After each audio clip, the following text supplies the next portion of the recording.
really curious about what I actually need in a relationship. I have never really thought that my needs actually mattered, and I've never initiated a breakup because of it. But recently I did. And it was so different than what I thought it would be.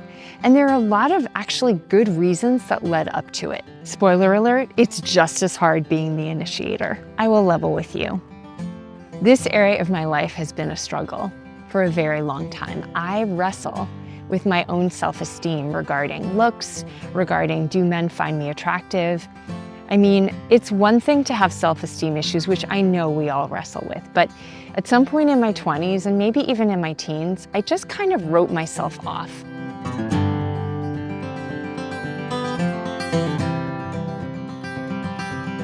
I just decided I was not ever going to be attractive to men, and my behavior reflected that. It's only recently in my 50s where I've started to really look at that. Here are the struggles that I've had. Like, I feel myself to be a real hothouse flower as far as like, I'm just really sensitive to energy frequencies and people's emotions and things like that, right? So I'm like, well, no guy would ever want to be around that. I also just didn't think that I was attractive enough, and I just have a funny face like my dad, and then I look like him, and I just have a weird looking face. This might sound crazy, but this is a legit pattern in my brain, and I just want to be real with you. So I just didn't think that I was, like, I'm very small chested. One of the huge reasons I keep in shape is to make sure that I'm minimally presentable to the opposite sex, which I happen to be attracted to. I'll also admit that I'm really into fashion, and I think a lot of that is a defense, right? It's like a front that I put on, like, let me just really try to look good and have a nice hat and a nice t-shirt and blah, blah, blah, and all the right colors. Does it really matter to me? I wonder sometimes that if it's not just a way for me to try really hard, just really try hard to be noticed.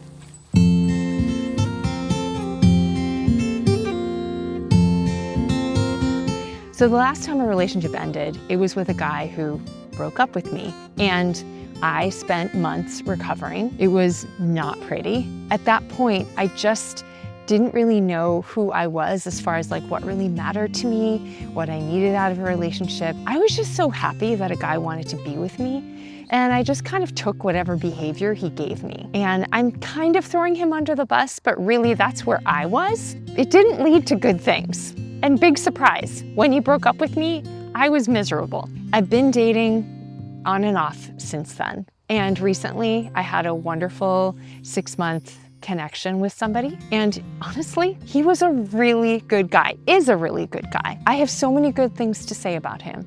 And it felt like the right thing to do to break it off, which is just so new for me. Like, what the heck am I doing? This is a good guy. How could that be the right thing to do? So I want to share with you what has changed since then, such that I actually would initiate something like this on my own behalf. Yeah, let's start with number 1.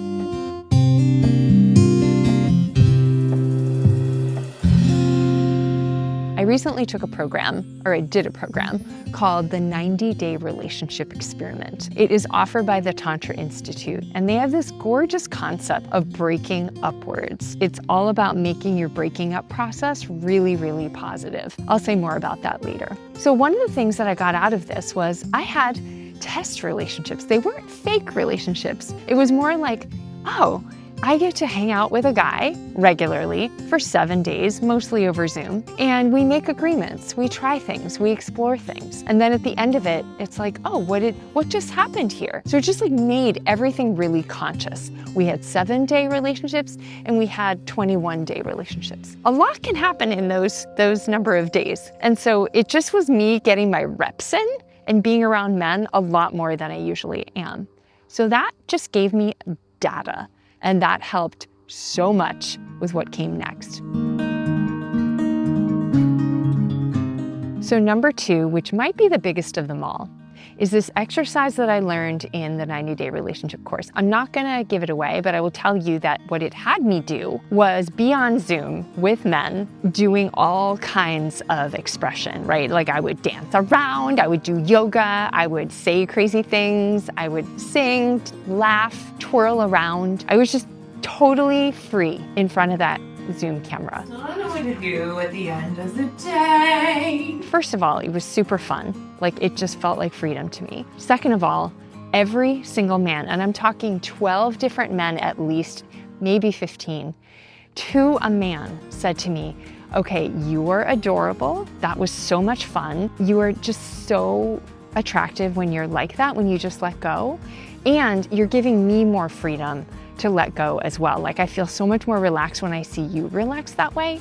So thank you. And you know, after the sixth guy tells you that, you start to think like, wait a second, maybe if I let myself just relax and be free, I could be attractive to a man. I mean, I had men telling me that in their 20s, 30s, 40s, and 50s. So that was like a huge wake-up call. And honestly, when I started dating somebody in real life, I used that same exercise to be really open in a playful way. I'm a huge proponent of being really open about important things with a little playfulness. Like, if you want to murder each other, do it like a Muppet, you know? Or if you want to just get something out, like, bring toys into it somehow, right? Make it playful. It just shakes things up. I'm no expert, but I just have a profound faith in that way of being.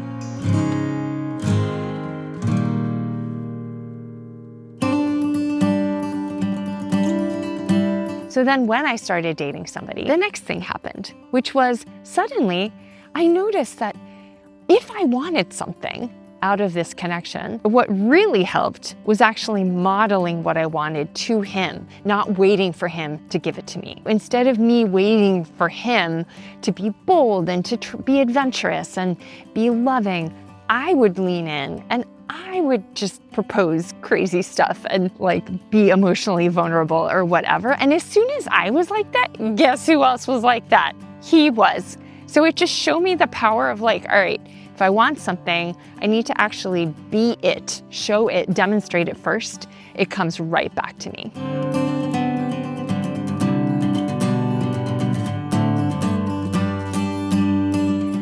So then guess what happens when you're dating someone who's really sweet? You get to feel what it feels like to be appreciated and loved and seen. So the person that I was recently dating, he was really smart. So we had like great intellectual chemistry, if that's a thing. Also emotionally open and warm, super attentive when we were together. We had great physical chemistry. Like, it was all kind of there, you know, like really wonderful. So here I have this reference point, this new experience of like a man that I'm into being super into me and just the sheer joy and fun of that. So that was helpful. What he would do sometimes is tell me like, oh my gosh, I watch you talking to other men and you are so sexy when you do it. You're so confident. You look beautiful in what you're wearing. Like, wow. He would just constantly be in awe, like impressed with the way I related to people and what I'm up to in my life and things like that. One of my love languages is words of affirmation, so I was getting that.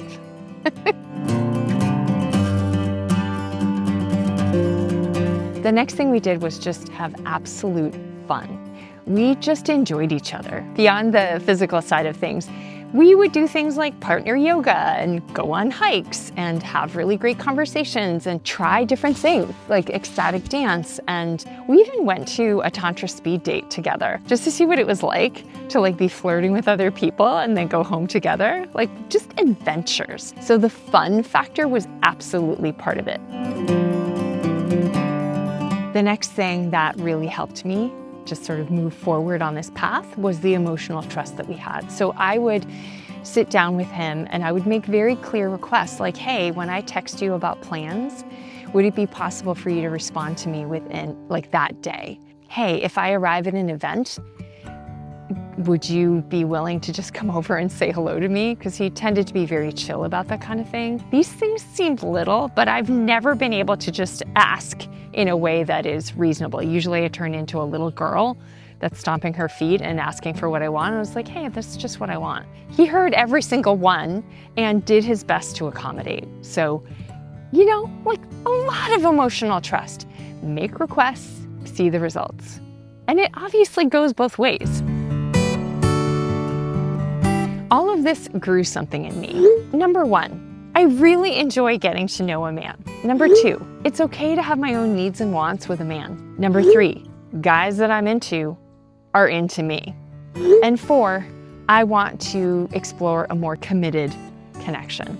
Now, towards the end, what I was realizing was I just felt so loved when I was making requests, and so loved from the fun of it, the enjoyment, like all of it, right? That it just showed me, hey, I actually want something more. I want to be connected to somebody more consistently because he just didn't have the time. And there were a couple other reasons, I'm not going to go into them. It was like, wow, this is something I would so enjoy. And so it was like all the good stuff led me to realize, you know what? It's okay to have emotional needs. It's okay to want something more. And that led me to break it off. I knew it was the right thing to do because as excruciating as it was, and I definitely had my fair share of tears. Like I went to an ecstatic dance on the beach a few days later, and in the darkness, I went to the water, put my feet in the ocean, and just cried my eyes out. I also got in front of my camera and just like talked it out with like tears streaming down my face, just trying to find my bearings. The next pondering is, how do I be sweet to myself? It was real, but very quickly I found inner peace and knew that this was the right thing to do. That's one of the ways I know it's like, okay. I was like talking to myself, I got you, girl. I got you. That's what it felt like. Like I made a really tough call, something that I just can't even believe I did because I've never broken up with somebody. But I did it on my own behalf. And I felt the power of that, the love of that, the support of that, even now, a couple weeks later. Now, what is breaking upwards? It is this beautiful concept from the Tantra Institute that I've discovered in the 90-day relationship lab.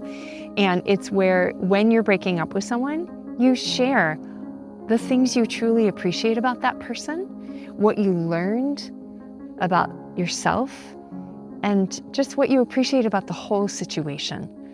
And you just can wish each other well.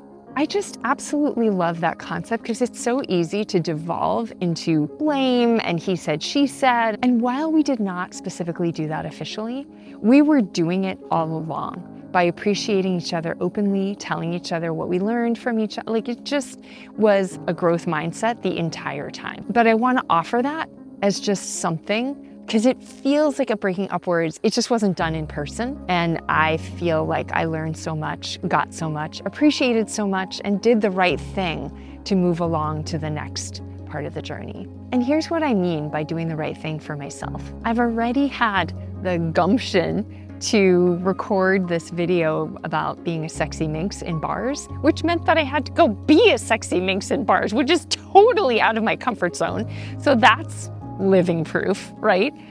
I would not be able to do that if I were a hot mess. I'm serious. Also, I've been to a speed dating and have met some really nice guys. I'm in communication with a couple of people on apps, and I've just been fostering a really great new friendship with a man that I'm not going to date, but it just feels really healthy to have that kind of loving connection with a member of the opposite sex. So like things are going in a good direction over here. I feel really good about it, even though I miss the guy that I was dating so much, and I appreciate him so much, and I will always value the time that we spent together. Who am I even? Like I can't even believe this is the same person who was a hot freaking mess a few years ago being broken up with and not thinking that her needs mattered at all.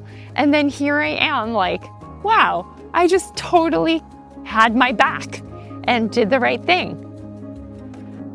So I wanted to share that with you and tell you that no matter how, I don't know, crazy you might feel right now, like so many feels, so much intensity, that if I can get to this place, so can you. And I hope that some of the steps that I've shared with you might give you some ideas or might actually be specifically for you. I don't know, but there is hope, my friend. I'm like the latest bloomer of all latest bloomers, and I want you to have a beautiful connection to someone you care about. Smoocheroo.